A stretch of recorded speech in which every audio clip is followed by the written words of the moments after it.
सगळे एका जवळ संगती असलेले बरे वाटतात. बोर्डवरचंही तुम्हाला वाचायला सोपं जाईल, तर प्लीज पुढे येऊन बसा. आजच्या या सुदीन समयासाठी परमेश्वराला धन्यवाद देतो.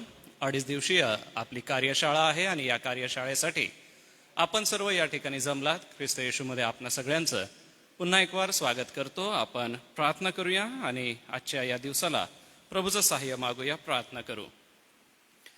आमच्या दयाळू मंदक्रोध दयामय परमेश्वर पित्या, आम्ही तुझी स्तुती करतो, तुझ्या नावाला धन्यवाद देतो, कारण की आजची सुदीन सकाळ तू आम्हाला दाखवलीस. ज्या पावसासाठी आम्ही प्रार्थना करीत आहोत तो दे बापा, या जिल्ह्यामध्ये मुबलक रीतीने तू द्यावास हे विनंती करीत आणि आभाराची प्रार्थना करीत आज या ठिकाणी उपस्थित असलेले आमच्या सर्व मंडळीचे पाळक वर्ग, यासोबतच मंडळीचे एल्डर्स वडील मंडळ आणि सोबतच स्थानिक नंदुरबार मंडळीचे सर्व पदाधिकारी वर्ग व स्थानिक सर्व पाळक वर्ग यांच्या समवेत प्रिय प्रभू, आम्ही तुझ्या दासासाठी आभार मानतो. आदरणीय रेव्हरंड बालचंद्र शेजुळे यांचा प्रवास तू अतिशय चांगला केलास व त्यांचा आमच्याकडे येणं आशीर्वादाचं करून येत्या 2.5 दिवस आम्ही हा आनंदाचा वेळ घालवणार आहोत. हा वेळ आम्हा सगळ्यांसाठी आशीर्वादाचा असा होऊ दे आणि पित्या याद्वारे तुझा गौरव करून घे. सारा आदर तुला असू दे बापा, मान महिमा तुला मिळो. प्रार्थना प्रभू येशूच्या नावाने केली म्हणून तू ऐक. आमेन. बरं, आजच्या सकाळी पुन्हा एक छोटंसं स्तुतीपर गीत आपण गाऊया आणि मग पुढे सेशन्सला आपण जाऊया. रायटिंग पॅड आपल्याकडे आहेत, कोणाला हवे असतील तर रायटिंग पॅड आपण घ्या, कारण की आपल्याला नोंदी घ्यायची आहे.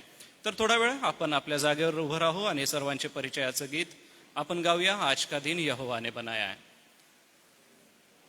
आज का दिन यहोवा ने बनाया है, हम उसमें आनंदित हो, आनंदित हो. आज का दिन यहोवा ने बनाया है, हम उसमें आनंदित हो, आनंदित हो. स्तुति प्रशंसा करे, क्यों ना कुछ होता रहे.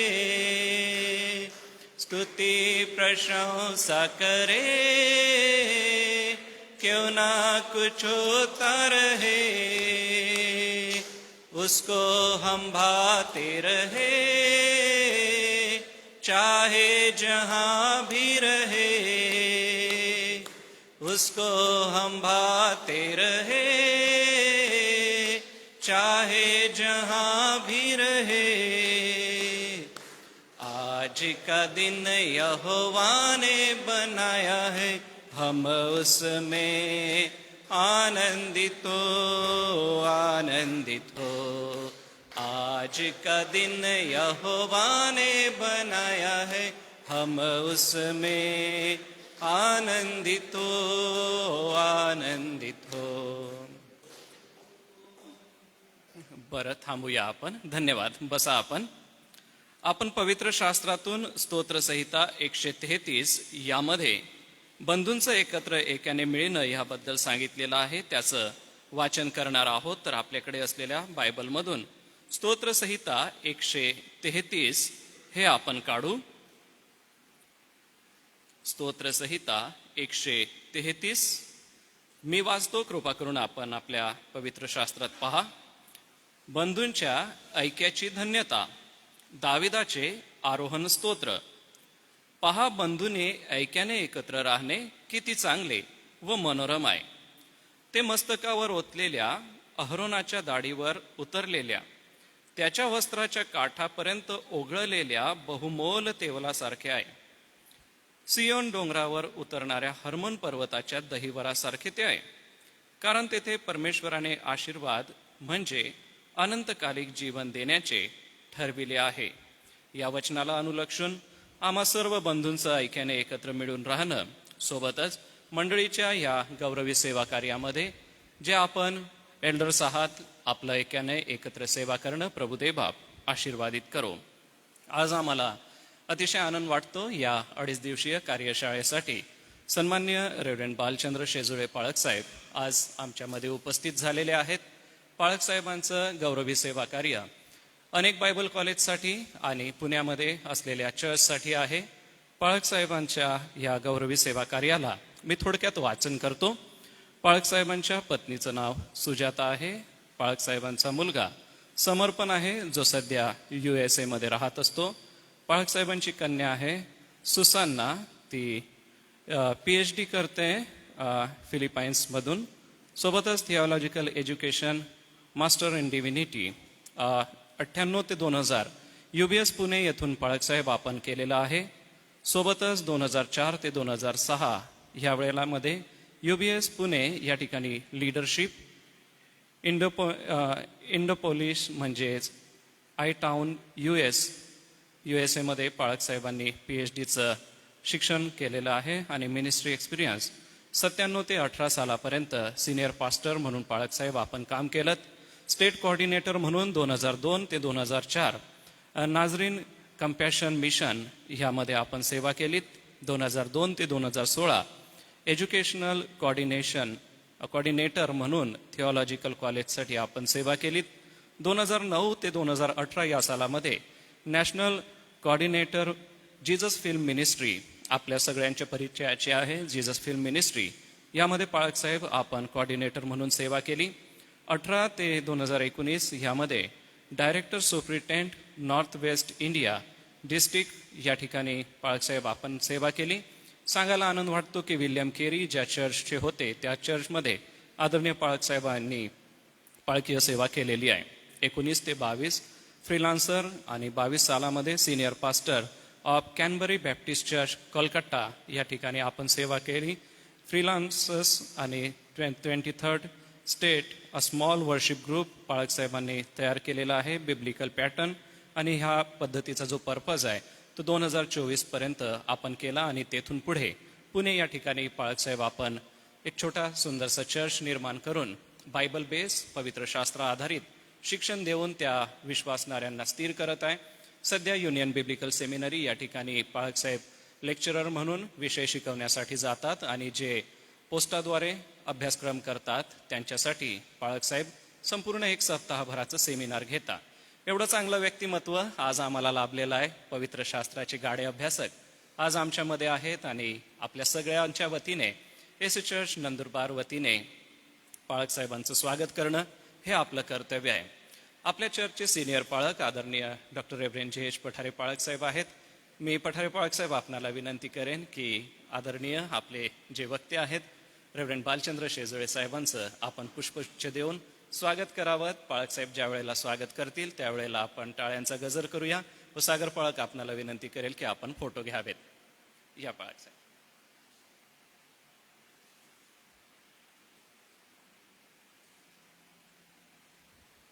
आपण सर्व टाळ्या वाजवून मान्य पाळकसाहेबांचं ख्रिस्त येशूमध्ये स्वागत करू.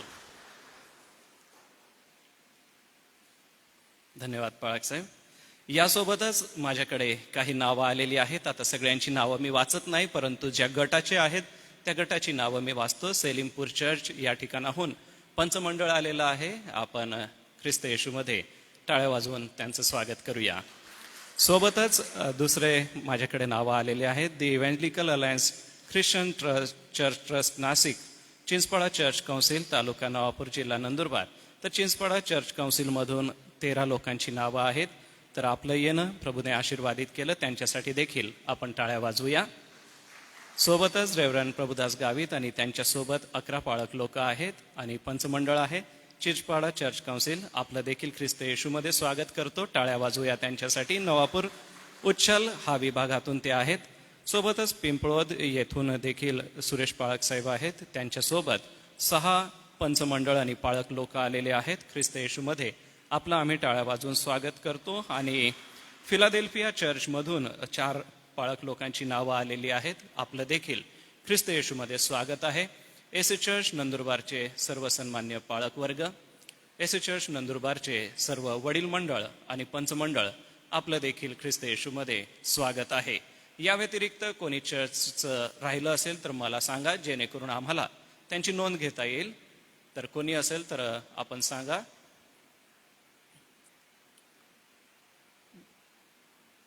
नावली चर्चचे सन्माननीय अध्यक्ष देखील आपल्यामध्ये आहेत. आपलं देखील ख्रिस्त येशूमध्ये मी स्वागत करतो. पुढे जात असताना आलेल्या सगळ्यांचं पुन्हा एक वार मी स्वागत करतो. कोणी राहिलं असेल तर मी दिलगिरी व्यक्त करतो, कारण की आपल्याला वेळेचं बंधन आहे. वेळेला पाळत आपण पुढे जाऊया. माननीय पाळक साहेबांनी काही नोंदी दिलेल्या आहेत. ज्या कोणाला हव्या असतील त्यांना व्हॉट्सॲपवरती त्या देण्यात येतील. तर ज्या वेळेला सेशन चालत होईल त्यावेळेला तुम्ही माझ्याकडे सांगा. माझ्याकडे ते व्हॉट्सॲपला आहे, तुम्हाला मी त्या देतो. पास्टर ग्रुपला सर्व पाळक लोकांना मिळालेले आहे. तुमच्या सोबतीचे जे पाळक लोक आहेत त्यांना तुम्ही ते फॉरवर्ड करा, पाठवून द्या. आणि नाही पाठवता आलं तर माझ्याकडे त्या नोंदी आहे, मी आपणाला त्या देईन. तर आपण जास्त वेळ न दवडता आपल्या पहिल्या सेशनकडे जाऊया. मी मान्य रेव्हरंड बालचंद्र शेजुळे पाळक साहेब आपलं ख्रिस्त येशूमध्ये पुन्हा एक वार स्वागत करतो आणि विनंती करेन की पुढील सेवेसाठी आपण पुढे यावं. पाळक साहेब शिकवत असताना काही शास्त्रभाग वाचायचे, ती वाचण्याची सेवा सागर पाळक साहेब करतील. आणि सोबतच जे आपण आहात आपल्याकडे एक वही देण्यात येईल. त्या वहीवरती आपलं नाव आणि आपल्या चर्चचं नाव आणि मोबाईल नंबर थोड्या वेळाने तुम्हाला लिहायचा आहे.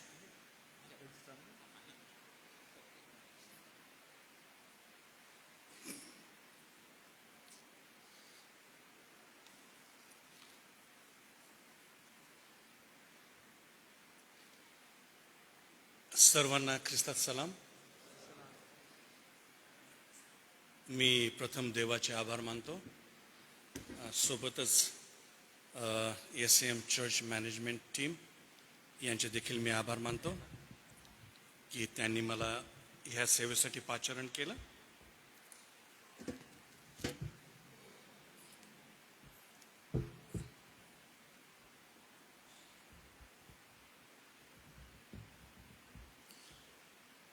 आणि पुन्हा एक वार तुम्हाला पाहून मला खूप मनापासून आनंद वाटतो. मी नंदुरबार ह्या ठिकाणी 2-3 वेळेस मला सेवा करण्याची संधी प्राप्त झाली. आणि नंदुरबार आता माझ्यासाठी एक आवडीचं ठिकाण झालेलं आहे. आणि इथलं मॅनेजमेंट, इथले जे लोक आहेत, इथली हॉस्पिटॅलिटी हे खरोखरच वाखाणण्याजोगी आहे. माझ्या फॅमिलीविषयी ऑलरेडी पाळक साहेबांनी माहिती दिलेली आहे. आमची मुलगी सध्या PhD करत आहे, फायनल इयरला आहे. आणि तिच्यासाठी प्रार्थनेमध्ये आठवण ठेवा. सोबतच तिच्यासाठी आम्ही मुलगा देखील शोधत आहोत की जो एज्युकेटेड असेल असं. तुमच्या जर कोणी लक्षात असेल तर जरूर आम्हाला सांगा, आम्हाला आवडेल. बरं, तुम्हाला हे माहीत असेल की वैदिक काळामध्ये म्हणजे 300-400 वर्षापूर्वी 300-400 वर्षापूर्वी जे गुरु असायचे, गुरु माहिती ना तुम्हाला, साधू लोक, ते एका मोठ्या झाडाखाली बसायचे आणि चबुतरा असायचा. मग ते गुरु तिथे बसायचे आणि मग शिष्य लोक येऊन त्यांच्यासमोर उभे राहायचे आणि मग गुरु प्रवचन देत असत. तर गुरु बसलेले असायचे आणि शिष्य लोक उभं राहून प्रवचन ऐकत असे. परंतु आता उलटं झालेलं आहे. शिष्य लोक आरामशीर बसतात आणि गुरुला उभं राहावं लागतं, आहे की नाही? तर हे मला थोडं पटत नाही, पण काय हरकत नाही, आजच्या पद्धतीनुसार आपण ते करूया. बरं, माझी इच्छा होती की मी तुमच्या सर्वांची ओळख करून घ्यावी, परंतु वेळेअभावी आपण आता ते करू शकत नाही. आपण सरळ देवाच्या वचनाकडे आणि शिक्षणाकडे जाण्याचा प्रयत्न करू. जो मला विषय दिला होता सरांनी, तो हा विषय होता की पाळक लोकांना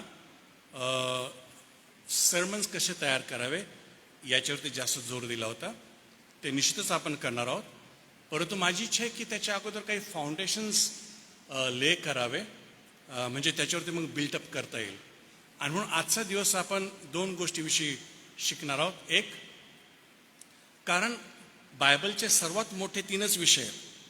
बायबलचे सर्वात मोठे 3च विषय आहेत. सर्वात मोठा विषय देव आहे. बायबल हे देवाला इंट्रोड्यूस करतं. बायबल हे देवाचे गुणधर्म आपल्याला शिकवतं.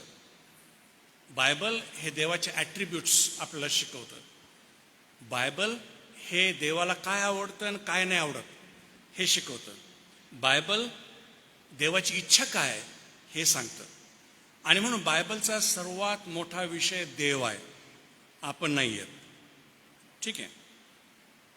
आता याचं थोडंसं मी प्रॅक्टिकल ॲप्लिकेशन मी करतो, कारण तुम्ही पाळक वर्ग आहात. मी पण पाळक होतो जवळपास 20-22 वर्ष. मी नेहमी बायबलकडे याच्यासाठी गेलो की मी आता रविवारी काय शिकवणार आहे. आणि हा अप्रोच जरी ठीक योग्य असेल, परंतु मला वाटतं की योग्य अप्रोच हा आहे की तुम्ही बायबलकडे ज्यावेळेस जाता त्यावेळेस तुम्हाला देवाविषयी अजून काय जास्त शिकायला मिळेल या उद्देशाने गेलं पाहिजे. आपला उद्देश चुकतो ज्यावेळेस आपण दुसऱ्यांना शिकविण्यासाठी बायबलकडे जातो. आणि मग हे करेक्शन मी मागच्या 4-5 वर्षापूर्वी मी केलेलं आहे. आता मागच्या 4-5 वर्षापूर्वीचं कारण मी तुम्हाला सांगतो, थोडीशी माझी टेस्टिमनी देखील देतो. मी सर्व पाळकी सेवा केल्यानंतर 2019 साली मी सगळ्या पोस्टहून रिझाईन केलं आणि सॅबॅटिकल लीव्ह घेतली आणि माझ्या मुलाकडे 1 वर्षाच्या रेस्टसाठी गेलो. आणि त्यानंतर इकडे वापस आल्यानंतर कोविड सुरू झाला. कोविडमुळे सगळे चर्चेस बंद होते, म्हणून मला दुसरी कोणतीच मिनिस्ट्री भेटली नाही. मग माझं एकच काम होतं, बायबल घ्यायचं, उत्पत्तीपासून तर प्रकटीकरणापर्यंत वाचत राहायचं. 5 वर्ष मी रात्रंदिवस अभ्यास करून, नोट्स घेऊन, मनन घेऊन हे समजण्याचा प्रयत्न केला की ॲक्च्युली परमेश्वराचा काय प्लॅन आहे पर्सनल लाईफसाठी, फॅमिली लाईफसाठी आणि चर्च लाईफसाठी. आणि जे काही मला शिकायला मिळालं त्याचं हे शिक्षण आज रिझल्ट तुमच्यासमोर मी मांडणार आहे. आणि मग त्या बेसिसवरती माझी एक मंडळी छोटीशी सुरू केली मी 2024 नोव्हेंबरमध्ये. आणि त्याचा बेसिस हा होता, कारण संपूर्ण अभ्यास केल्यानंतर 4-5 वर्ष अभ्यास केल्यानंतर माझ्या मनामध्ये 2 कन्व्हिक्शन्स तयार झाले. Please try to understand. पहिलं कन्व्हिक्शन हे होतं की बायबल हे प्रायमरीली शिकण्यासाठी दिलेलं आहे, नंतर शिकवण्यासाठी दिलेलं आहे. हा फरक तुम्हाला समजला पाहिजे. मी ॲज अ पास्टर मी खूप जोर लावायचो, मी काय शिकवीन. आणि त्याच्यामुळं काय झालं की माझं स्वतः शिकण्याचं राहून गेलं. आता हा अनुभव तुमच्या सर्वांचा असेल असं काय नाही आहे, पण माझा अनुभव होता.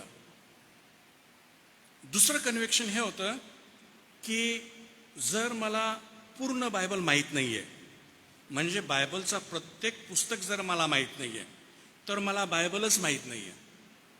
If I do not know the whole scripture, I do not know the scripture.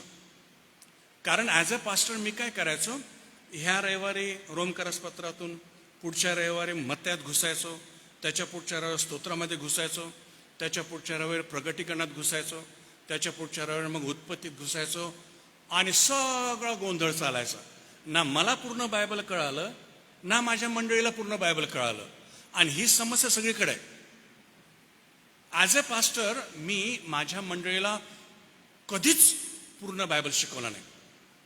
आणि ही माझ्या जीवनातली फार मोठी खंत आहे. आणि त्याच्यामुळं माझ्या मंडळीतले लोक जसे 10 वर्षापूर्वी होते एक्झॅक्टली तसेच 10 वर्षानंतर देखील होते. त्याचं कारण हेच होतं, एक, मी त्यांना पूर्ण बायबल शिकायला नाही सांगितलं, मीच फक्त शिकवण्यामध्ये बिझी राहिलो. मी त्यांना शिकायला नाही सांगितलं, त्यांना फोर्स नाही केला, त्यांच्यावरती जबरदस्ती नाही केली शिकण्यासाठी. आणि ज्यावेळेस ह्या माझ्या 2 चुका मला कळाल्या, त्यावेळेस मी ज्यावेळेस नवीन मंडळी सुरू केली, सर्वात पहिले हा मी चेंज माझ्या मंडळीमध्ये घडून आणला. मी जास्त गाणं बंद केलं. हार्डली एकच गाणं गातो, एखादं कोरस. आणि मग त्यांना पुढच्या आठवड्यासाठी 5, 10, 15 चॅप्टर्स वाचायला देतो. आणि मी स्टार्ट केलं जेनेसिस चॅप्टर 1 पासून. मी कधीच अधूनमधून शिकवणं सगळं बंद केलं. ऑलमोस्ट मी टीचिंग प्रिचिंगच बंद केली. त्यांना 5, 10, 15 चॅप्टर्स वाचायला द्यायचो. आणि त्यांना सांगायचो, ज्यावेळेस तुम्ही वापस याल तर तुम्हाला हे शेअर करायचं की तुम्हाला देवाविषयी कोणची एक गोष्ट शिकायला मिळाली. तुम्हाला पर्सनल काय ना काय तर शिकायला मिळालं असेल, तेही शेअर करा. परंतु माझा जोर होता की तुम्हाला देवाविषयी काय शिकायला मिळालं. जास्त लोक नव्हते, फक्त 15-20 लोक असायचे आणि मग ते शेअर करायचे एकेका मिनिटामध्ये. पाळकसाहेब आम्हाला देवाविषयी हे शिकायला मिळालं, पाळकसाहेब देवाविषयी हे शिकायला मिळालं. मी हे का करायला लावलं मी तुम्हाला सांगतो, 2 कारणं सांगतो. सर्वात पहिले बायबलचा सर्वात मोठा विषय देव आहे आणि देव स्वतःला इंट्रोड्यूस करतो आणि त्याचे गुणधर्म आपल्याला माहीत असले पाहिजेत. तुम्हाला कल्पना असेल की बायबलमध्ये देवाचे गुणधर्म किंवा ॲट्रिब्यूट्स मोर दॅन 100 आहेत. आणि कॉमन ख्रिश्चन व्यक्तीला तुम्ही विचारा की देवाचे ॲट्रिब्यूट्स सांग बरं, मग तो सांगाल देव प्रीती आहे, देव पवित्र आहे, देव क्षमा करणार आहे, देव चांगला आहे, देव हाय, देव तसा आहे. 10-15 जास्तीत जास्त 20 ॲट्रिब्यूट्स एखाद्या व्यक्तीला माहीत असेल. मग याचा अर्थ काय झाला की बायबल ज्याच्याविषयी देवाविषयी 100 ॲट्रिब्यूट्स आपल्याला शिकवतं, आम्हाला फक्त 20 ॲट्रिब्यूट्स मालूम आहे. म्हणजे 80% आपलाच देव आपल्याला माहीत नाही. तुम्हाला समस्या कळाली का? ज्याच्यावर आपण विश्वास ठेवतो तोच देव आपल्याला 80% माहीत नाही. तर ही चूक करेक्ट करण्यासाठी मी त्यांना फक्त सांगितलं तुम्ही तेवढं शेअर करणार की तुम्ही देवाविषयी काय शिकले आणि ते तसं करत आहेत. आणि दुसरी गोष्ट संपूर्ण बायबल शिकवत आहे. जेनेसिसचे चॅप्टर 1 पासून सुरू केलं प्रत्येक पुस्तक. आता आम्ही ओल्ड टेस्टमेंट कंप्लीट केला आणि त्यांना ओल्ड टेस्टमेंट आता बराच काही त्यांना समजतो. त्याच्यामुळं काय झालं, आता नवीन टेस्टमेंट न्यू टेस्टमेंट सुरू केलं. आता फाउंडेशन ले झाल्यामुळं आता त्यांना नवा करार समजू राहिला. कारण जुना कराराशिवाय तुम्ही नवा करार नाही समजू शकत. येशू ख्रिस्ताला जर ओळखून घ्यायचं असेल ना तर तुम्हाला लॉ, प्रॉफिट्स अँड रायटिंग्स हे पहिले शिकावंच लागेल. कारण हे सगळे येशू ख्रिस्ताविषयी आणि येशू ख्रिस्ताच्या क्रूस खांबाविषयी बोलतात. म्हणून सिस्टमॅटिक जेनेसिस चॅप्टर 1 पासून जे मी कधीच नाही केलं ते आता करायला लागलो आणि मला रिझल्ट्स पाहायला भेटू राहिले. का रिझल्ट्स पाहायला भेटू राहिले? बायबलचं एक कॅरेक्टरिस्टिक आहे, ज्यावेळेस तुम्ही त्याच्यामध्ये एंगेज होता ना, it starts working on you. मग तुमचं पर्सनॅलिटी बदलायला लागतात, तुमचे पर्स्पेक्टिव्स बदलायला लागतात, तुमची थिंकिंग बदलायला लागते, तुमचे इमोशन्स बदलायला लागतात, तुमची लर्निंग स्टाईल सगळंच काय बदलायला लागतं. आणि हे रिझल्ट्स मी माझ्या मेंबर्सच्या जीवनामध्ये विदिन अ इयर पाहायला लागलो. कारण ते येऊन सांगायचे, पाळकसाहेब पहिले मला खूप राग यायचा हो, आता नाही येऊ राहिला. एक जण म्हणे, पाळकसाहेब आमच्या घरामध्ये माझ्या पत्नीसोबत कधीच पटत नव्हतं, पण माहीत नाही प्रीती कशी काय तयार होऊ राहिली आमच्यामध्ये. तर देवाचं वचन कार्य करतं बरं, ज्यावेळेस तुम्ही फुल्ली एंगेज त्याच्यामध्ये व्हाल. याच्याविषयी आपण बरंच काही डिटेलमध्ये नंतर वाचूया, परंतु ही माझी साक्षी मी तुम्हाला सांगत आहे. आणि माझे जे कन्व्हिक्शन्स होते ज्यावेळेस मी टेस्ट केला ऑन द फ्लोअर आणि ते प्रूव्ह टू बी राईट, आणि मला त्याच्याविषयी आनंद वाटतं. ही छोटीशी माझी साक्ष. बरं, सुरू करण्या अगोदर माझं डिस्क्लेमर आहे. डिस्क्लेमर म्हणजे मी क्लेम करत नाही की मला सगळं माहीत आहे, आणि त्याचा प्रूफ मी 1 कोरिंथियन चॅप्टर 8 वर्स 2 मध्ये दिलेला आहे आणि 1 कोरिंथियन चॅप्टर 13 वर्स 9 मध्ये दिलेला आहे की आपल्याला अंशतः कळतं आणि अंशतः संदेश देता येतो. म्हणून मी नाही म्हणत की मला सगळं माहीत आहे. ठीक आहे. बायबलमधले 3 विषय महत्वाचे. सर्वात पहिला विषय देव, दुसरा विषय मनुष्याचं तारण, आणि तिसरा विषय सर्वात मोठा माहिती आहे कोणचा आहे? पाप. आणि ज्याच्याविषयी शिकविला जात नाही आणि जो विषय नेहमी अवॉइड केला जातो, परंतु तो विषय शिकणं फार आवश्यक आहे. कारण या पापामुळेच सर्व जगामध्ये प्रॉब्लेम आलेले आहेत. म्हणून आजचा जवळपास मी पहिले 2 सेशन फक्त पाप आणि त्याच्या रिलेटेड गोष्टीशी बोलणार आहे. पापाची सुरुवात माणसापासून नाही झाली, हे तुम्हाला सर्वांना माहिती आहे. पापाची सुरुवात कुठून झाली माहिती आहे का? स्वर्गामध्ये, लुसिफर पासून. माहिती आहे ना तुम्हाला? तिथून सुरुवात झालेली. आणि नंतर त्यानेच मग मनुष्याला मोहात पाडलं आणि मनुष्य मोहामध्ये पडला आणि पाप सुरू झालं. आदामाने पाप केलं आणि संपूर्ण ह्युमन रेसची इमेज करप्ट झाली. पूर्ण मानव जातीची इमेजला काय म्हणतो आपण, प्रतिमा पूर्णपणे करप्ट झाली. करप्टला काय म्हणतो आपण, काय, भ्रष्ट झाली, भ्रष्ट झाली. मग त्याचा अर्थ हा आहे की आपली विचार करणं भ्रष्ट आहे, आपल्याला जे वाटतं ते वाटणंही भ्रष्ट आहे, आपले रिलेशनशिप भ्रष्ट झाले आहेत, आपल्या आध्यात्मिकता देखील भ्रष्ट झालेली आहे, आपले इंटरप्रिटेशन्स अर्थ लावणं ते देखील भ्रष्ट आहे, आपले पर्स्पेक्टिव्ह ते देखील भ्रष्ट झालेले आहे, आपली अंडरस्टँडिंग ती देखील भ्रष्ट आहे, आपलं शिकण्याची पद्धत ती भ्रष्ट झालेली आहे, आपल्या प्रायोरिटीज त्याही भ्रष्ट झालेल्या आहेत, आपले निर्णय घेणं तेही भ्रष्ट आहे, आपले प्रॉब्लेम सॉल्व्ह करणं तेही भ्रष्ट आहे, आणि आपला कॉन्शियस देखील किंवा विवेक देखील हा पूर्णपणे भ्रष्ट झालेला आहे.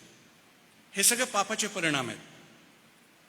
म्हणून आपली जी पर्सनॅलिटी आहे ना, ही सगळी डिफेक्टिव्ह आहे. आपलंच मन आपल्या विरुद्ध कार्य करत असतं, आपलंच हृदय जे रोगग्रस्त आहे ते आपल्या विरुद्ध काम करतं. आपल्याला जे काही वाटतं ना, मला असं वाटतं की हे बरोबर आहे, ते बरोबर नसतं, ते चुकीचं असतं. आणि फार मोठी समस्या आहे मनुष्य जातीमध्ये. पापाविषयी अजून एक बाब तुम्हाला सांगावं लागेल की जगातलं प्रत्येक पाप आपण सर्वात पहिले देवाविरुद्ध करत असतो. जगातलं प्रत्येक पाप हे सर्वात पहिले देवाच्या विरुद्ध केलं जातं, नंतर स्वतःच्या विरुद्ध केलं जातं, आणि नंतर जर तुम्ही मॅरिड असाल तर पत्नीच्या विरोधात आणि लेकरांच्या विरोधात तुमच्याकडून ते पातक होत असतं. आणि अजून एक समस्या आहे की आपण ह्या जगात जन्मास आलो, पाप स्वभाव घेऊन जन्मास आलो, आणि सोबतच आपण इग्नरन्स अबाउट गॉड, देवाविषयीची अज्ञानता, ह्या दोन गोष्टी घेऊन जन्मास आलो. पुन्हा एकदा सांगतो, या जगामध्ये आपण पाप स्वभाव घेऊन जन्मास आलो आणि देवाविषयीची अज्ञानता आपण घेऊन जन्मास आलो. ज्यावेळेस आपलं तारण होतं त्यावेळेस आपण तारणामध्ये एंट्री करतो, त्यावेळेस ह्या दोन्ही गोष्टी आपल्यासोबत असतात, पाप स्वभाव आणि देवाविषयीची अज्ञानता. आणि ह्या दोन्ही गोष्टीला हँडल करण्यासाठी देवाने मग हे दिलेलं आहे, जो मनुष्य जास्त याच्यामध्ये एंगेज होईल त्याची देवाविषयीची अज्ञानता कमी होईल आणि त्याला पापावरती विजय मिळवण्यासाठी शक्ती प्राप्त होईल आणि देव त्याला कृपा पुरवितो. बरं, पापाविषयी जो सर्वात पहिला उल्लेख आलेला आहे तो उत्पत्ती याच्या 3ऱ्या अध्यायामध्ये आलेला आहे, आणि काही बेसिक कॅरेक्टरिस्टिक्स पापासंदर्भात, बेसिक ट्रुथ्स पापासंदर्भात हे आपण पाहण्याचा प्रयत्न करू. बरं, तुम्हाला ते सर्व माहित आहे. उत्पत्ती याच्या 3ऱ्या अध्यायामध्ये मानवाचं पतन झालेलं आहे. आपण सुरुवात करूया पहिल्या वचनापासून. परमेश्वर देवाने केलेल्या सर्व वंचनात सर्प फार धूर्त होता. तो स्त्रीला म्हणाला, तुम्ही बागेतल्या कोणत्याही झाडाचे फळ खाऊ नये असे देवाने तुम्हाला सांगितले, हे खरे काय? स्त्रीने काय म्हटले, बागेतल्या झाडाची फळे खाण्याची आम्हाला मोकळीक आहे, पण बागेच्या मध्यभागी असलेल्या झाडाच्या फळाविषयी देवाने सांगितले की ते काय काय म्हटलंय, खाऊ नका, हा त्याला स्पर्शही करू नका. खाणं तर दूरच राहिलं. तर ही देवाची आज्ञा फार क्लिअर आहे. बरं, 2ऱ्या अध्यायामध्ये हे लिहिलेलं नाहीये, स्पर्श करू नका. ह्याच्यामध्ये हवा बरोबर सांगते की देव म्हणतो की ते खायचं पण आहे, अहो खाणं सोडा, स्पर्श देखील करायचा नाही. बरं, मग कराल तर मराल, हे आहे त्याचे परिणाम, कॉन्सिक्वेन्सेस किंवा परिणाम. तर पाप याच्यासोबत नेहमी परिणाम किंवा कॉन्सिक्वेन्सेस असतात. तुम्ही ते अवॉइड करू शकत नाही. ज्या ठिकाणी पाप आहे त्या ठिकाणी परिणाम असणारच, पापाचा परिणाम असतोच. बर, मग शैतान काय म्हणतो की नाही, तसं नाही होणार, कारण देवाला ठाऊक आहे की तुम्ही खाल त्या दिवशी तुमचे डोळे उघडतील आणि तुम्ही देवासारखे बरे वाईट जाणणार व्हाल. आणि मग तेच फळ की जे त्यांनी कधीच खाल्लं नाही, हात पण लावला नाही, आता त्या झाडाचे फळ तिला चांगलं दिसायला लागलं, मनोहर दिसायला लागलं आणि शहाणे करा इष्ट असे तिला दिसू लागलं. आणि मग तिनं ते फळ तोडलं, खाल्लं आणि आपल्या पतीलाही ते दिलं. पती तिथेच होता बरं. आदाम इथं जरी मराठीमध्ये पण ओरिजिनल लँग्वेजमध्ये की पती तिथेच होता. मग तिने पतीला आणि पतीनेही खाल्लं. Please try to understand. देवाची जी आज्ञा आहे, खाऊ नका, स्पर्श करू नका, खाल तर त्याच दिवशी तुम्ही मराल. आता मराल हा शब्द आहे, it is full of intensity.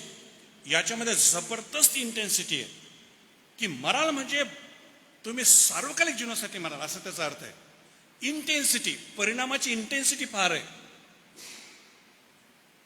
सैतानानं काय केलं माहिती आहे का? पापाची जी इंटेन्सिटी असते परिणामाची, ती डायल्यूट करून टाकली. समजलं का?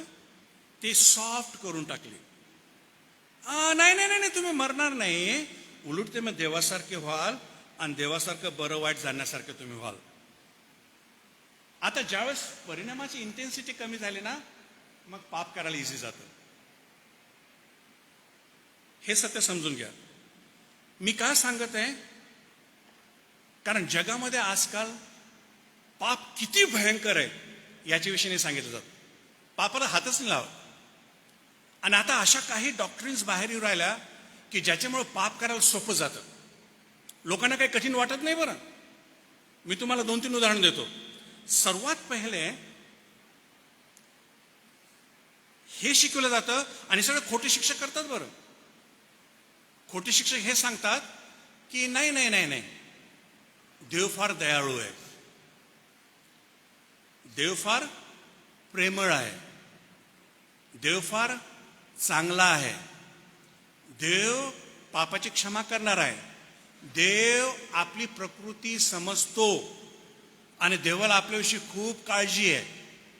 हे सगळे जे जरी बायबल बेस्ड असं शिकवण, पण हे शिकवण काय करतं माहिती आहे का? आणि हे असं सांगणारे लोक कधीच सांगणार नाही की देव पवित्र आहे, आणि हे कधीच सांगणार नाही की देव न्यायी आहे, आणि हे कधीच सांगणार नाही की देवाला पाप आवडत नाही. हे नाही सांगणार. ते फक्त देवाचे गोड गोड गुण तुमच्या समोर मांडतील की देव चांगला आहे, देव क्षमा करणार आहे, देव आपल्याला समजून घेतो. आता पापाची जी इंटेन्सिटी आहे ती आपोआपच कमी झाली. मग अशा लोकांना मग पाप करायला काही कठीण जात नाही, मग फार सोपं जातं. आणि मग ख्रिस्ती लोक त्याच्यामध्येच राहतात. अजून एक नवीन थिअरी, नवीन नाही आहे परंतु अजून एक टीचिंग आहे की एकदा तुमचं तारण झालं की मग तुमचं तारण झालं आणि तुम्ही तारण गमावू शकत नाही. आता ह्या शिक्षणात काय झालं की जी पापाच्या परिणामाची जी इंटेन्सिटी आहे ती एकदम डायल्यूट झाली. आणि हे सर्व शिक्षण जे आहे हे तुम्हाला पाप करण्यासाठी उद्युक्त करतं. ही रियालिटी आहे. आणि म्हणून आपलं शिक्षण हे संपूर्ण शास्त्रावरती अवलंबून असणं फार आवश्यक आहे. आणि हे जे लोक आहेत ज्याच्याविषयी बहुतेक तुम्ही ऐकलं असेल की कल्टिक टीचिंग करणारे. कल्टिक टीचिंग कशावर तयार होतं? बायबलमधलं एक वचन घ्यायचं, बायबलमध्ये 2 वचने घ्यायचे आणि त्या 1-2 वचनावरतीच ते डॉक्टर उभी करायचे. त्याच्यामुळं कल्टिक टीचिंग तयार होतं. ट्रू टीचिंग आणि ट्रू डॉक्ट्रिन्स हे संपूर्ण बायबल कन्सिडर करत असतं की उत्पत्तीपासून तर प्रगटीकरणापर्यंत याच्याविषयी काय लिहिलेलं आहे, आणि एक बॅलन्स टीचिंग दिले जाते. कल्टिक टीचर्स हमेशा 1 किंवा 2 वचनावरती नेहमी शिक्षण देत राहतात. त्याच्यापासून केअरफुल तुम्ही राहू शकता.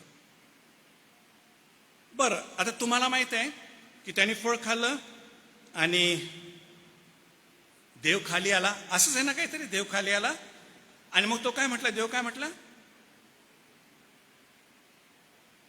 देव काय म्हटलं?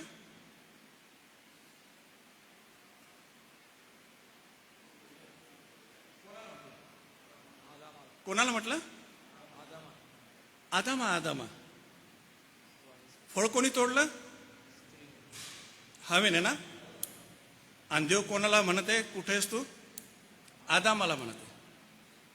ही रियालिटीमध्ये सत्य आहे. बायबलमध्ये जे एक एक शब्द लिहिले ना त्याच्या पाठीमागं रिझन आहे, लॉजिक आहे. देव हवेला जबाबदार नाही ठरवत बरं. मुळीच नाही. आदाम, तो आदामाला म्हणतो की आदाम तू कुठे आहेस, किंवा तू कुठं होतास ज्यावेळेस हवा फळ तोडत होती. आता मी म्हणत नाही की देव हवेला जबाबदार ठरवत नाहीये, पण याच्यावरून एक शिकायला मिळतं की आदाम जबाबदार आहे जे काही घडलं त्यासाठी. आणि नव्या करारामध्ये बायबल सांगतं की आदामाने पातक केलं, हवेने पातक केलं असं एकदाच रेफर केलेलं आहे, परंतु आदामाने पातक केलं. बायबल 4-5 ठिकाणी म्हणतं आदामाने पातक केलं. ठीक आहे. आता याचं थोडंसं मी प्रॅक्टिकल ॲप्लिकेशन देते, गंमत म्हणून नाही, पण सिरियस मॅटर आहे. तुमचं जे कुटुंब आहे ना, त्या कुटुंबात काय घडतं आणि काय नाही घडत, काय चांगलं घडतं आणि काय वाईट घडतं, याला तुमची हवा जबाबदार नाही बरं. तुमची हवा जबाबदार नाही आहे. तुम्ही जे आदाम आहेत ना, तुम्ही जबाबदार आहात. आणि म्हणून पत्नीला दोष देण्याचं सोडून द्या. हे जे सगळे आपण आदाम आहोत ना, बरेचसे आदाम बसले तिथं. ठीक आहे. आदामा तू कुठे आहे? ठीक आहे. म्हणून आदामांनो जबाबदारी घ्या. जे काही तुमच्या कुटुंबामध्ये घडत आहे चांगलं वाईट, त्याला जबाबदार तुम्ही आहात. तुमची हवाबाई नाही आहे. ठीक आहे. बहिणी बऱ्याच खुश झालेल्या दिसतात मला, पण हे सत्य आहे. देव आदामाला म्हणतो की तू कुठे आहेस. बरं, मग नंतर देवाने सापाला शाप दिला. देवाने हवेला देखील, मी शाप नाही म्हणणार त्याला, पण एक प्रकारचा दंड दिला. आणि आदामाला देखील दंड दिला. त्याला म्हणतात न्याय.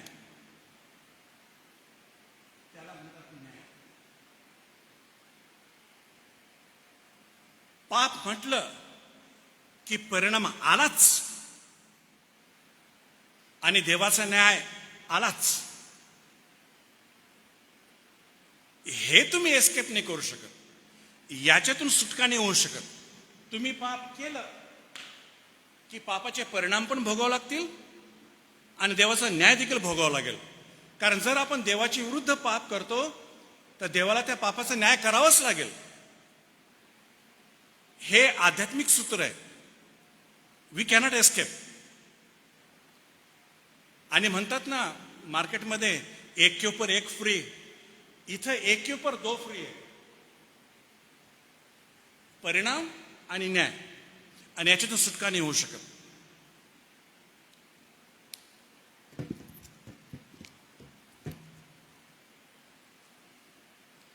सर्वात पहिले पापाचे परिणाम इतके भयंकर आहेत की त्याची कल्पना तुम्ही केली पाहिजे. फार भयंकर आहे पापाचे. आदामाला किती पातकं करावे लागली संपूर्ण मानवजात भ्रष्ट होण्यासाठी? किती पातकं करावे लागली? 200 का 300? एक पातक. तर तुम्हाला त्याची इंटेन्सिटी किती समजलं पाहिजे पापाची. आदामाला एकच पाप करावं लागलं संपूर्ण मानवजात भ्रष्ट होण्यासाठी. आणि म्हणून पापाला हलक्यात घेऊ नका बरं. आणि पापाला मजेमध्ये घेऊ नका. काही पातकामध्ये तुम्हाला मजा वाटेल, परंतु त्याचे परिणाम फार भयंकर आहेत. आणि हे एक सत्य आहे की तुमच्या पापामुळे तुमच्या पापाचा परिणाम तुमच्यावर तर होणारच, पण तुमच्या कुटुंबावरती आणि लेकरावरती हमखास होणार. हमखास होणार. जरी येहेजकेलच्या पुस्तकामध्ये असं म्हटलंय की बापाने द्राक्ष खाल्ले आणि लेकराचे दात आंबले आहेत असं होणार नाही, ही गोष्ट खरी आहे. परंतु बाकीच्या सगळीकडे तुम्हाला पाहायला मिळतं. मी तुम्हाला दाविदाचं एक्झाम्पल देतो. 2 शमूएल याचा 12वा अध्याय काढा. आणि दाविदाने पातक केलं होतं ना, तुम्हाला माहिती आहे ना कोणचं पातक केलं होतं? दाविदाने कोणचं पातक केलं होतं? बरोबर आहे. मुख्य 2 पातकं केले होते, बेतशेबोर व्यभिचार आणि तिच्या नवऱ्याचा मर्डर. हे 2 पातकं दाविदाने केले होते. आणि नंतर नाथान येतो संदेष्टा, आणि तो दाविदाला काय म्हणतो? 10 वचन बघा, 10 आणि 11. तर आता तलवार तुझे घर सोडणार नाही, कारण तू मला तुच्छ मानून उरिया हित्ती याची स्त्री आपल्या घरात घातली आहेस. परमेश्वर म्हणतो, पहा, मी तुझ्याच घरातून तुझ्यावर अरिष्ट उभे करेन. तुझ्या स्त्रिया तुझ्या देखत तुझ्या शेजाऱ्याला देईन. तो या सूर्या देखत त्याची अब्रू घेईल. इथं पाप दाविदाने केलं, पण देव काय म्हणतो की तुझ्या घरावर तलवार राहील, आणि राहिली, आणि तुझ्या घरातूनच संकट उद्भवतील. आणि तसं झालंच. आणि म्हणून आपण पापाला लाईटली घेणं चांगलं नाहीये. नंतर 13 आणि 14 वचन देखील. दावीद नाथानाला म्हणाला, मी परमेश्वराविरुद्ध पातक केले आहेत. नाथान दाविदाला म्हणाला, परमेश्वराने तुझे पातक दूर केले आहे. तू मरणार नाहीस. तरी तू हे काम करून परमेश्वराच्या शत्रूंना उपहास करायला निमित्त दिले आहेस. यास्तव तुला जो पुत्र झाला आहे तो खात्रीने मरणार. बरं, ह्या ठिकाणी काही ऑब्झर्वेशन्स आहेत. त्याच्या पापाचा इमिजिएट परिणाम की तुझा पुत्र मरून जाईल, हा झाला परिणाम. आणि देवाचा न्याय, तुझ्या घरावरची तलवार हटणार नाही. बरं, आश्चर्याची गोष्ट आहे की नाथान म्हणतो तुझ्या पापाची क्षमा झाली. पापाची क्षमा काही प्रॉब्लेम नाहीये. पापाची क्षमा हा प्रॉब्लेमच नाही देवासाठी. परंतु मग परिणाम आणि न्याय हे दोघं जण तसेच राहतात. बरं, परिणाम आणि न्याय हे दोघं जण तसेच राहतात.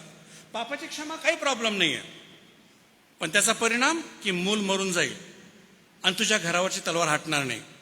परिणाम आणि न्याय हे तुम्ही एस्केप नाही करू शकत.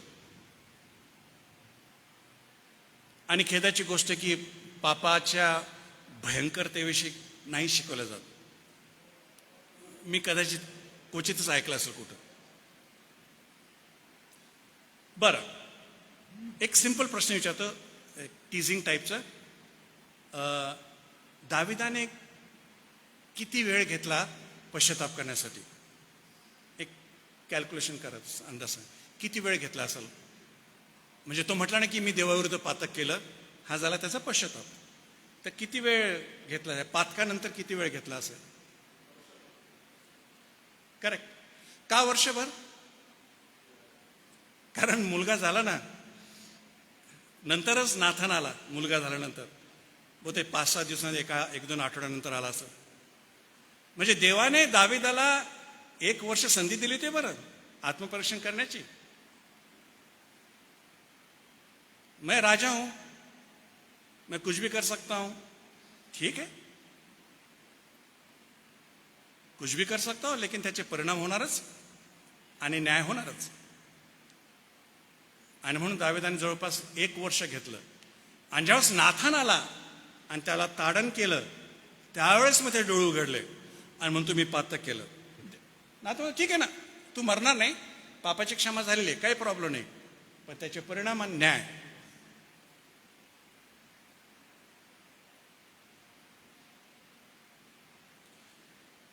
खोटे शिक्षक नेहमी पापाचा परिणाम याची इंटेन्सिटी नेहमी डायल्यूट करण्याचा प्रयत्न करतात. त्याच्यामुळे काय होतं, मग पाप करण्यासाठी थोडंसं इझी जातं. हवेला तसं झालं. आणि मग देव गोड आहे, देव खूप चांगला आहे, देव प्रेमळ आहे, आपली प्रकृती समजतो, आपण पापी हो त्याला कळतं, आणि देव अतोनात दयाळू आहे. ठीक आहे, बायबलची टीचिंग आहे तशी, पण बायबलची टीचिंग ही पण आहे की देव पवित्र पण आहे आणि देव न्यायी पण आहे. त्याच्याविषयी नाही शिकवणार. एकदा तुमचं तारण झालं मग काही चिंता नाही. हे सगळं परिणामाची इंटेन्सिटी डायल्यूट करणारे टीचिंग आहे. आणि खोट्या शिक्षकाचा मेन उद्देश काय माहिती आहे का तुम्हाला? तुमच्या पाठीवरून हात फिरून फिरून तुमच्या पाठीवरून हात फिरून फिरून हळूहळू नरकाच्या दरवाजापर्यंत तुम्हाला घेऊन जायचं. हाच खोट्या शिक्षकांचा उद्देश, पर्पजच तो आहे त्यांचा. आणि तिथला पत्र याच्या पहिल्या अध्यायाच्या 11 वर्षात म्हटलंय की जे नाही शिकवायचं ते शिकवून तुमच्या संपूर्ण घराण्याचा नाश करतो. आणि म्हणून खोट्या शिक्षणापासून वाचण्यासाठी खरं शिक्षण माहीत असणं फार आवश्यक आहे. संपूर्ण खरं शिक्षण. If I do not know the whole scripture, I do not know the scripture. आणि मी कबूल करतो तुमच्या समोर ॲज अ पास्टर, मला कधीच पूर्ण बायबल माहीत नव्हतं. मी कधीच हबकुकच्या पुस्तकातून शिकवलं नाही. मी कधीच आमोसाच्या पुस्तकातून शिकवलं नाही. मी मला केलं का कशाला जकाला हातच लावला नाही. क्वचितच यशायाचे एखादं चॅप्टर व काहीतरी ते ज्यावेळेस पॅशन वीक असं त्यावेळेस काढायचं आणि वाचायचं. पण कधीच सिरियसली मनापासून बायबलचं प्रत्येक बुक मी वाचलं नाही. पण आता वाचलं, अनेक वेळा वाचलं. आणि आता मला कळतं की जर मला पूर्ण बायबल माहीत नाही आहे, मला बायबलच माहीत नाही आहे, दी एंड.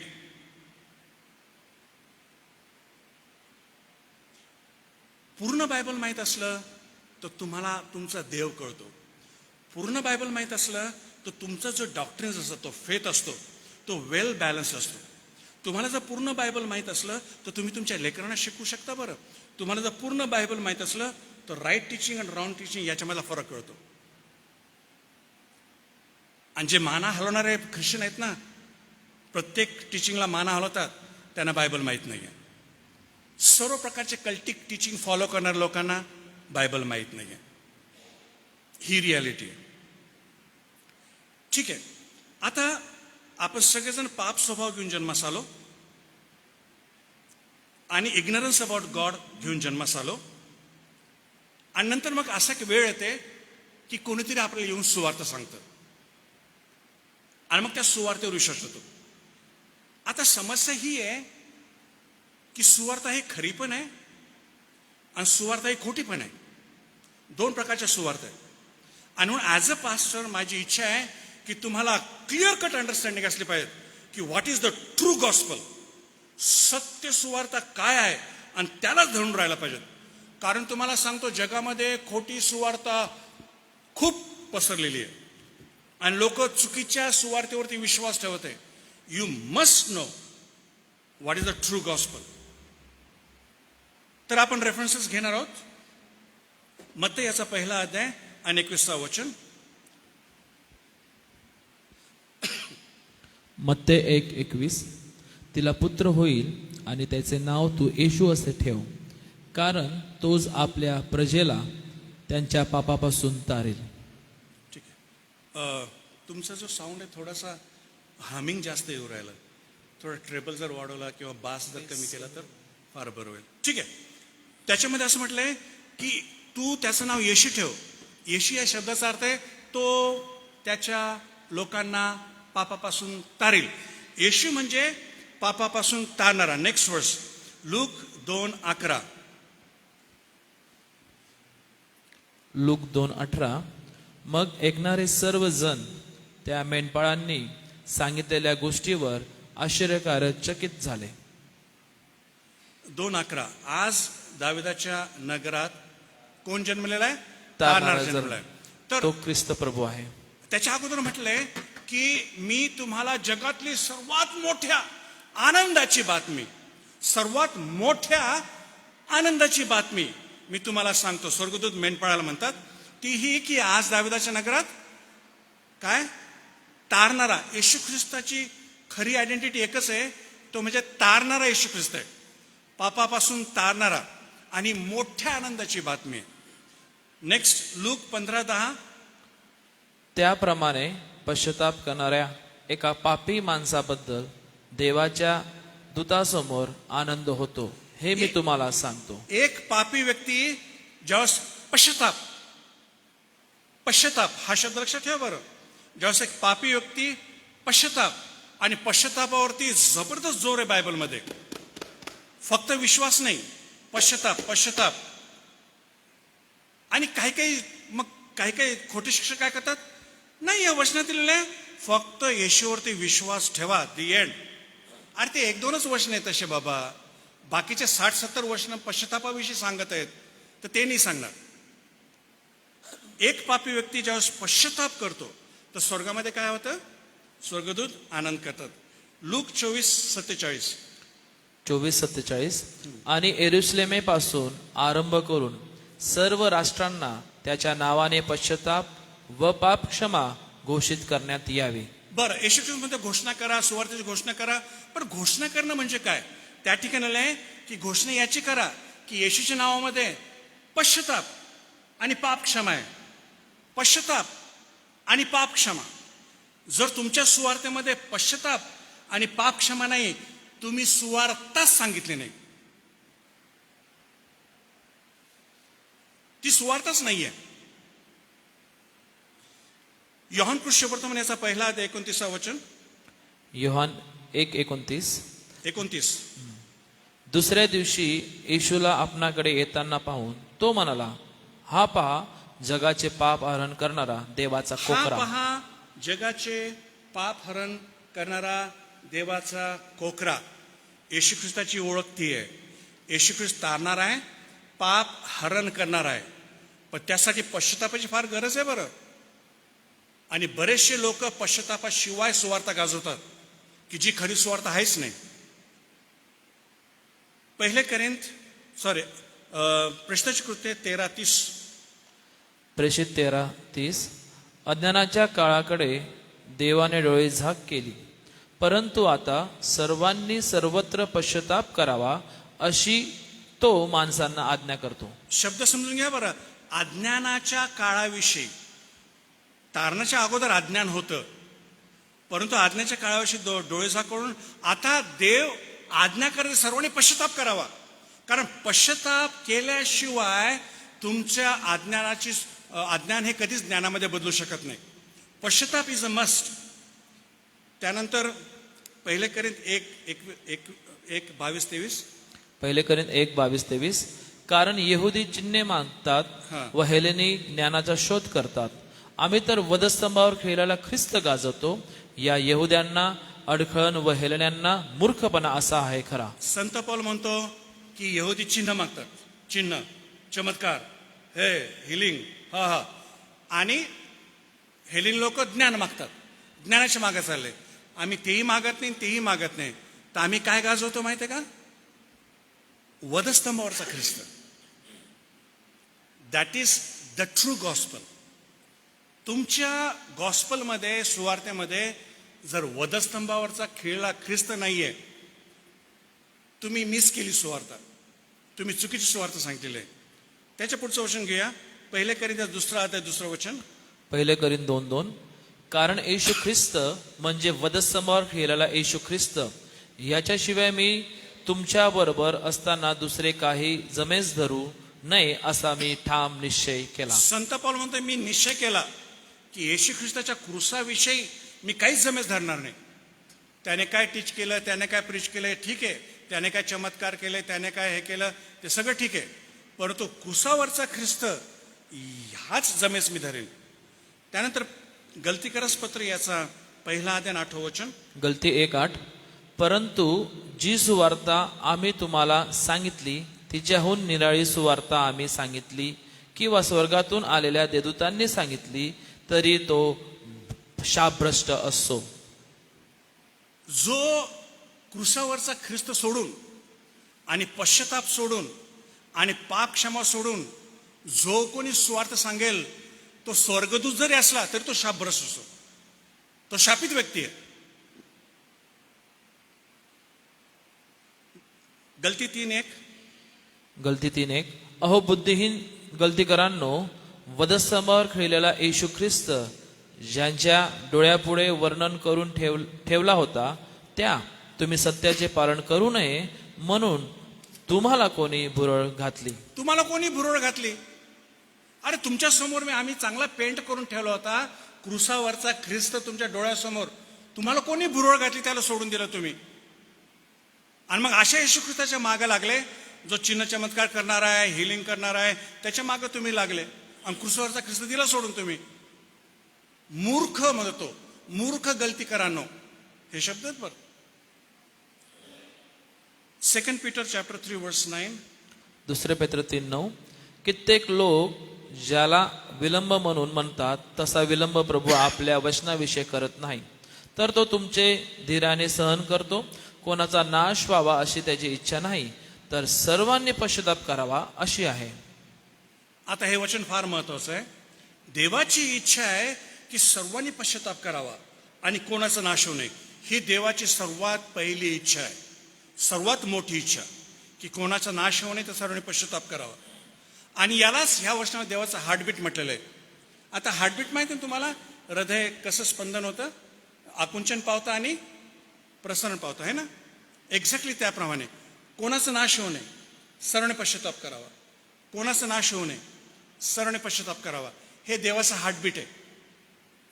आणि जे काही देवाने केलं हे सगळं ह्याच हार्टबीटमधून केलेलं आहे, की कोणाचा नाश होऊ नये, सर्वांनी पश्चाताप करावा. आता शेवटचं वचन ह्या मुद्द्यामधलं वाचूया आपण. 2 कोरिंथियाचा 11वा अध्याय आणि वचन 4. आता लक्ष देऊन आहे का बरं. 2 कोरिंथ 11:4.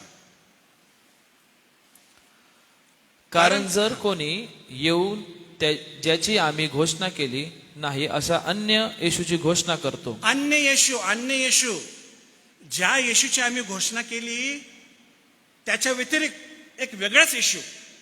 आणि आम्ही कोणची घोषणा केली, क्रूसावरचा येशू, याची आम्ही घोषणा केली. किंवा तुम्हाला मिळाला नाही असा दुसरा आत्मा जर तुम्ही घेता. दुसरा आत्मा, जो आत्मा आपल्याला मिळाला नाही, म्हणजे पवित्र आत्मा, तो पवित्र आत्मा नाहीये, तो दुसराच आत्मा आहे. अथवा तुम्ही स्वीकारली नाही अशी दुसरी सुवार्ता जर स्वीकारता, तर यात तुमची कितीतरी सहनशीलता आहे. क्रूसावरचा ख्रिस्त, पश्चाताप आणि पाप क्षमा, ही सुवार्ता आम्ही कळवली.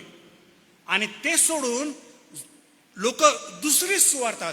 आता 3 गोष्टीत बरं, अन्य येशू, अन्य आत्मा आणि अन्य सुवार्ता. आणि ही रियालिटी आहे. अन्य येशू म्हणजे क्रूसावरचा येशू सोडून द्यायचा. मग येशू चांगला आहे, येशू सगळं ठीकठाक करणार आहे, येशू प्रॉब्लेम सॉल्व्ह करणार आहे, येशू प्रॉस्पेरिटी देणार आहे, येशू चमत्कार करणार आहे, येशू रोग बरे करणार आहे, ह्या येशूची ओळख करून द्यायची. आणि मला सांगू द्या, सुवार्तेच्या दृष्टिकोनातून हा बायबलचा येशू नाही आहे. मग येशूने चमत्कार नाही केले ना, येशूने रोग बरे नाही का केले ना, भूतने का काढले ना, पण सुवार्तेच्या बाबतीमध्ये हा बायबलच्या बाहेरचा येशू आहे. हा बायबलचा येशू आहेच नाही. कारण सुवार्तेमधला येशू हा क्रूसावरती खेळलेला आहे. आणि तुमच्या सुवार्तेमध्ये जर हा येशू नाही ना, तुम्ही अन्य येशूची सुवार्ता गाजू राहिलेत. तसंच आत्म्याच्या बाबतीमध्ये जे आजकाल आपण पाहतो ना, तो आत्मा पवित्र आत्मा नाही आहे, तो वेगळाच आत्मा आहे. तुम्हाला मी प्रूफ देतो. आदाम आणि हवाच्या स्टोरी आपण बघितली, त्याच्यामधला एक महत्वाचा मुद्दा. ज्यावेळेस हवा फळ तोडत होती, ठीक आहे, त्यावेळेस देव पाहत नव्हता का?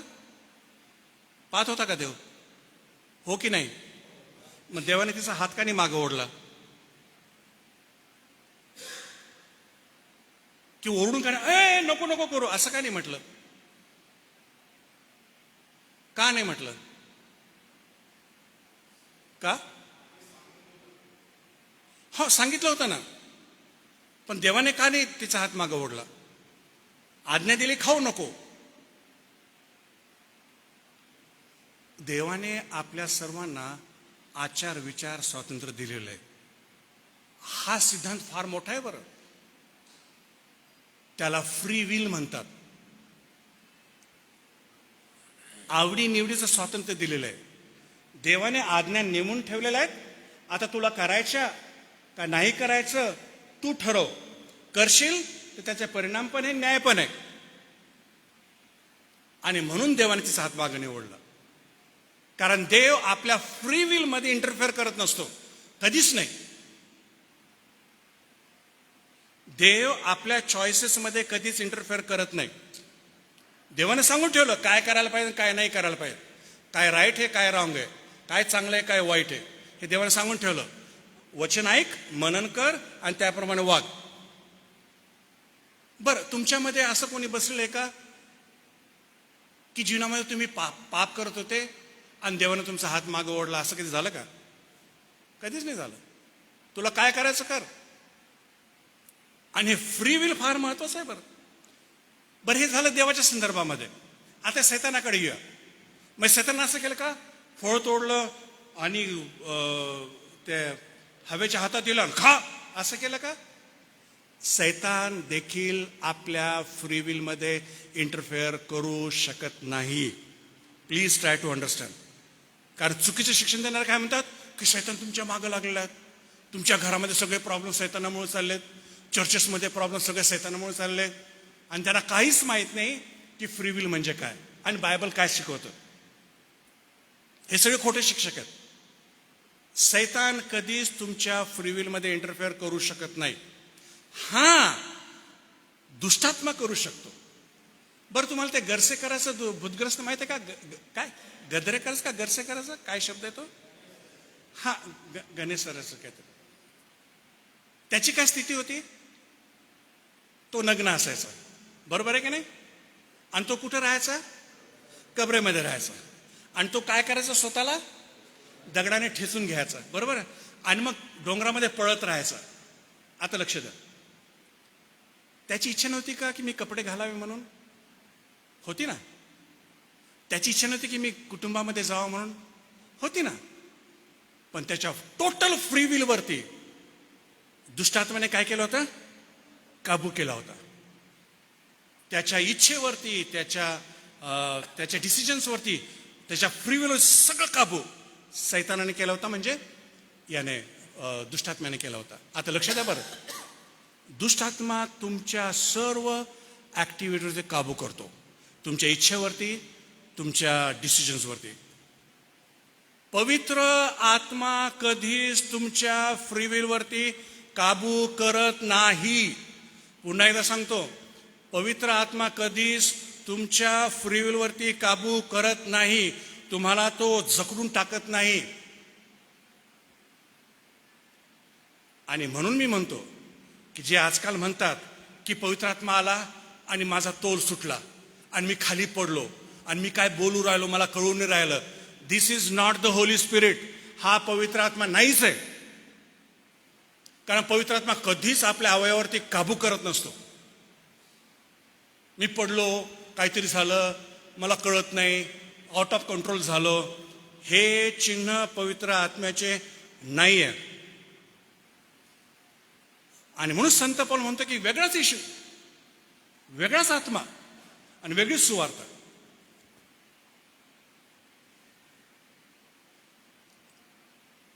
आणि म्हणून चुकीच्या शिक्षणामध्ये पडू नका बरं. देवाचा आत्मा कधीच कोणाला कंट्रोल करत नसतो. की तुमचे अवयव, तुमच्या इच्छा, तुमचे डिसिजन, तुमचं शरीर असं कंट्रोल करत नसतो. तो पवित्र आत्मा नाही आहे, तो वेगळाच आत्मा आहे. मला माहित आहे की माझ्या शिक्षणामुळं अनेक ठिकाणी लोकांनी ऑब्जेक्शन घेतले. ठीक आहे ना, तुम्हाला काय काय विश्वासाचा तुमचा प्रॉब्लेम आहे. पण बायबल जे सांगतं ते सांगण्याचा मी प्रयत्न करत आहे. कारण ज्या ठिकाणी आत्मा आहे त्या ठिकाणी फ्रीडम आहे, त्या ठिकाणी मोकळीक हा शब्द आहे. त्याचा पण गैरअर्थ घेतात लोक. ज्या ठिकाणी आत्मा आहे त्या ठिकाणी मोकळीक आहे, म्हणजे आपण कसंही उड्या मारू शकतो, तसे हातपाय हलवू शकतो, त्याला मोकळीक नाही म्हणत. देव कधीच कंट्रोल करत नाही तुमच्या फ्री विलवरती आणि तुमच्या अवयवावरती, तुमच्या डिसिजनवरती, तुमच्या चॉईसेसवरती. अनुप सर, केव्हा ब्रेक घ्यायचा मला सांगा बरं.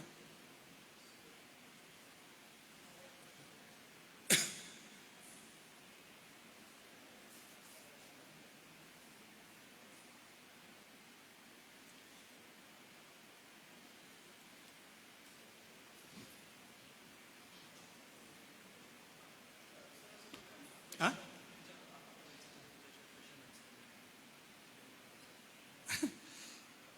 ठीक आहे. प्रश्न उत्तर सध्या नाही घेऊ आपण, नंतर. हां, अजून 2 सेशन बाकी आहे.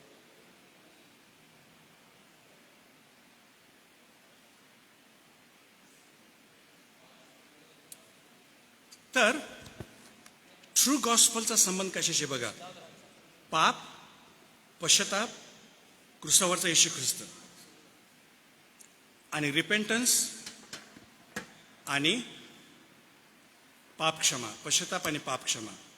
आता थोडा 5 मिनिटामध्ये अजून एक मुद्दा मी तुमच्यासमोर मांडतो, नंतर वाटत बंद करू. तुम्हाला माहिती आहे का की रिपेंटन्स आणि कन्फेशन ह्या 2 अलग गोष्टी आहेत. पश्चाताप आणि पाप कबुली ह्या 2 अलग अलग गोष्टी आहेत. पश्चाताप फक्त एकदाच होत असतो. मग तुम्ही मला तारण झाल्यानंतर मग आपण पाप करतो, मग पश्चाताप नाही करायचा का? त्याला पश्चाताप शब्द राईट नाहीये, त्याला राईट वर्ड एक पाप कबुली. हा थोडासा फरक. मी नाही म्हणत की तुम्ही पश्चातापाला पाप कबुली म्हणू नका आणि पाप कबुलीला पश्चाताप म्हणू, असं नाही म्हणून राहिलो मी. पण आपल्या अंडरस्टँडिंगसाठी मी सांगत आहे, पश्चाताप फक्त एकदाच होत असतो. त्याचं मी तुम्हाला बायबलमधून सपोर्ट करणारा एक वर्ष तुम्हाला देतो. इब्री लोकास पत्र काढा आणि याचा 6वा अध्याय काढा. इब्री लोकास पत्र याचा 6वा अध्याय आणि वचन 4 पासून आपण वाचण्याचा प्रयत्न करू. लक्ष द्या बरं.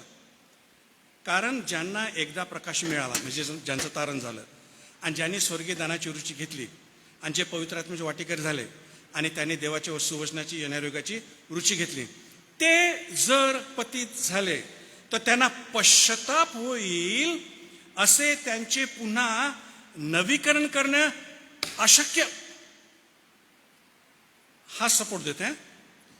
आणि अजून एक वचन पुढं म्हटलंय की पुन्हा हात ठेवणं पश्चाताप हा पाया वारंवार तुम्ही घालत जाऊ नका, असं मला वाटतं पेत्राच्या पत्रामध्ये. पण इथं मी तुम्हाला सांगतो,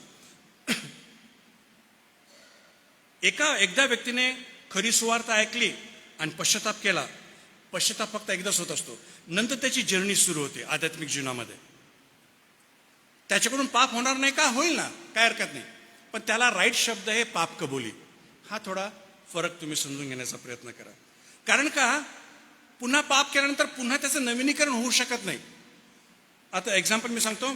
एकदा तो नवीन उत्पत्ती झाला, मग त्याने पाप केलं, मग पुन्हा त्याला नवीन उत्पत्ती नाही बनवता येत देवाला. जसं मी तुम्हाला स्कूलचं एक्झाम्पल देतो. एखादा मुलगा एक्झाममध्ये चिटिंग करताना पकडला तर त्याला 15 दिवसासाठी काय ते रेस्टिकेट हा शब्द ना, काहीतरी रेस्टिकेट 15 दिवसासाठी का 1 महिन्यासाठी करतात. ठीक आहे. मग पुन्हा 1 महिन्यानंतर आपण म्हणतो का नाही आता पुन्हा ऍडमिशन घे, आता पुन्हा तू स्टुडंट बन. अरे तो ऑलरेडी स्टुडंट आहे. समजा एक्झॅक्टली त्याप्रमाणे तो ऑलरेडी तारण पावलेला आहे. त्याचं पुन्हा पश्चाताप करून नवीनीकरण करता येत नाही, हे म्हणायचं हिब्रू पत्र लिहिणाऱ्या माणसाला. म्हणून एक थोडंसं एक टेक्निकल भाग समजून घ्या. मी नाही म्हणत की तुम्ही पाप कबुलीला पश्चाताप म्हणू नका, तसं नाही म्हणत. परंतु हा फरक तुम्हाला समजला पाहिजे. पश्चाताप फक्त एकदाच होत असतो जीवनामध्ये. हा नंतर जर पाप झाली तर पाप कबुली आपण करू शकतो, त्याची क्षमा होऊ शकते. हा फक्त एक छोटासा मुद्दा तुमच्यासमोर मांडायचा होता. पाळक साहेब कुठे गेले? आपल्या सर्वांना सोडून कुठे गेले पाळक साहेब? आम्हाला अनाथ सोडून गेले.